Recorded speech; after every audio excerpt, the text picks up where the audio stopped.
Hey. From the Weather Channel meteorologist race station. Clouds right now and 30. Good morning, everyone. We are sitting here in the 1LE Camaro. Just wanted to do the first video in it. I'm literally just holding the camera with my hand right now. This car is obviously a standard, so this should be interesting. We'll see how this goes. But anyway, so first thing I want to talk about is just kind of the reason I bought this car and you know what's so, and I put this in air quotes, but special about the 1LE Camaro compared to any other Camaro. So you know, I should probably wait until I'm on the highway for this. But anyway, so what makes this car unique and special is a couple things. So by 2013, this is a 2013 1LE Camaro. By then, GM had done some good handling improvements to the regular SS's already. So they added like stiffer sway bars. I think they redid the suspension, the shocks a little bit. You know, they did some stuff that took the 2010 car and brought it to a whole new level. Because this chassis is the Holden Commodore chassis. So it's a good stiff platform. They just didn't really get the suspension quite right. Keep in mind, of course, the 6th gen Alpha platform is just undeniably better than this.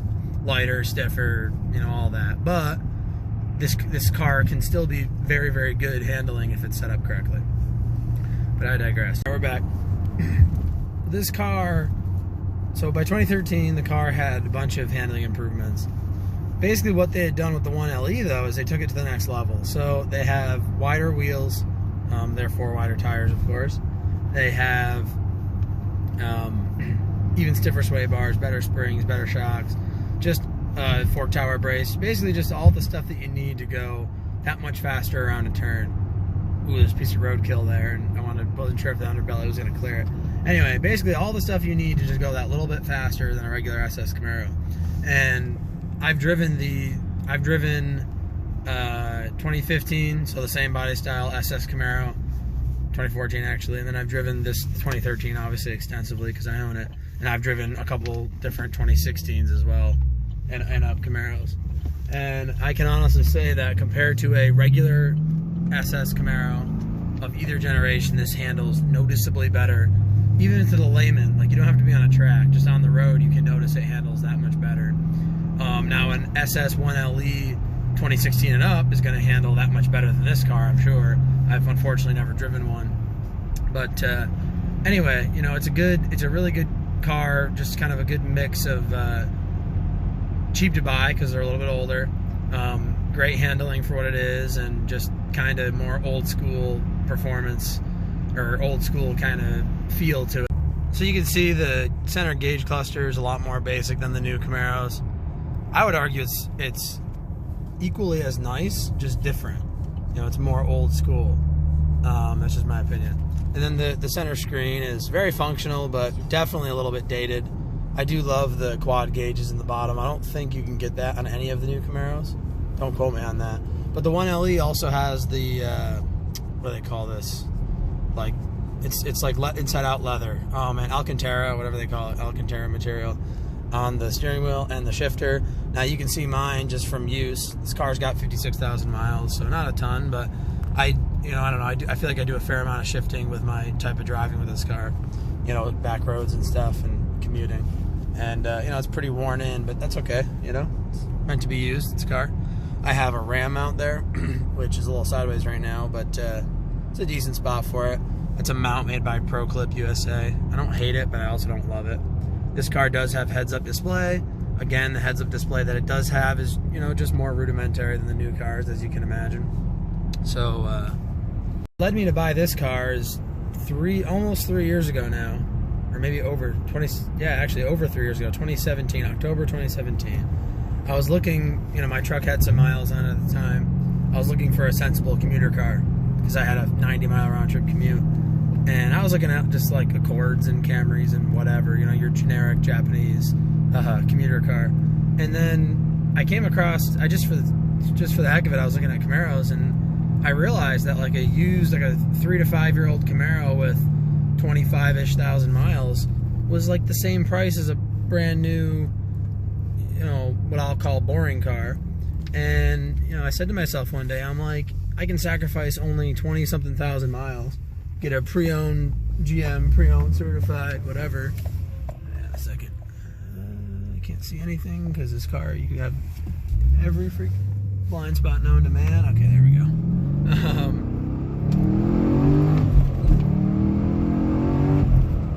Sorry, we had to lay down the heat there. We didn't have to, but that's what I would tell the officer if I got pulled over. It had to be done, sir. I apologize.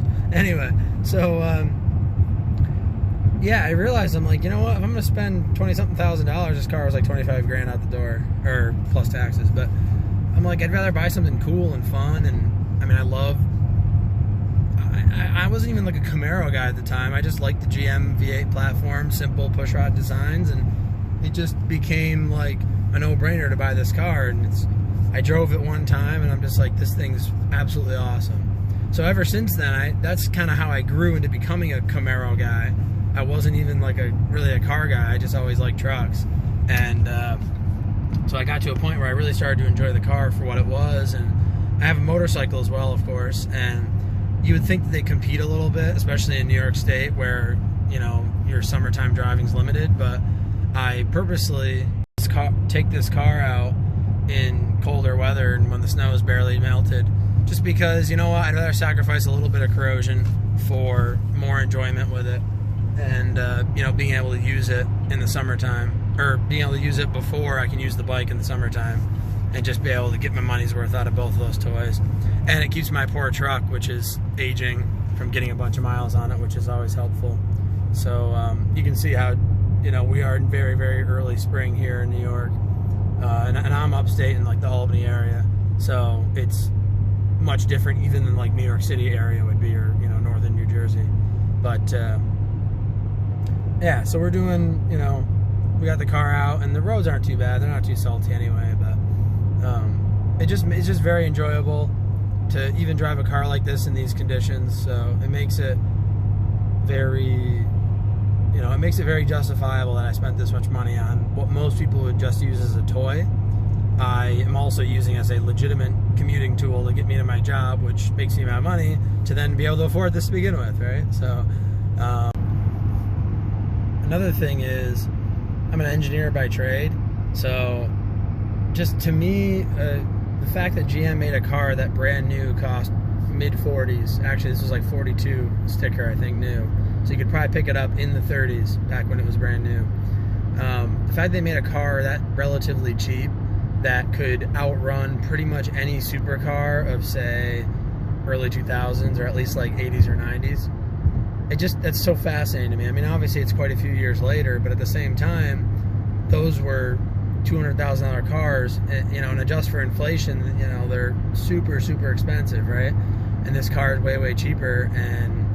And then beyond that, like simple modifications or purchasing like a ZL1, which is basically really close to this car with a supercharger on it, not much else.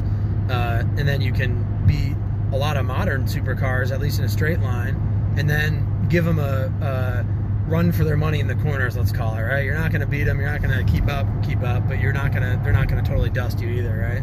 So it's a very interesting car, in my opinion, that was made, you know, whereas, and I'm not trying to put down like a Hellcat Challenger, because I've driven one, they are absolutely incredible, and they're fun, and they put a smile on your face, and I think the wide body one's better, but they're really heavy, they're in the fours, you know, 4,400 pounds or so, and with the 275s that the normal one comes with stock, they can't put the power down, they're a little too heavy, and the suspension's not quite set up right to handle like above averagely well.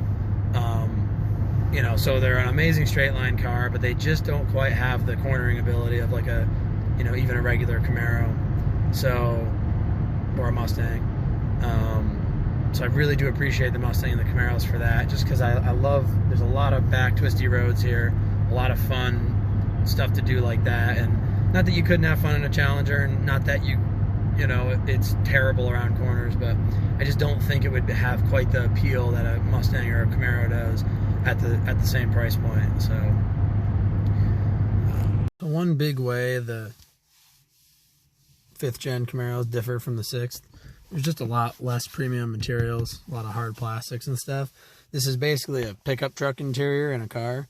Hey, look at my radio's the wrong date. But anyway, so it's definitely a less premium feel, However, it's also a little bit less cockpitish, so I feel like you get a little bit more room in this interior.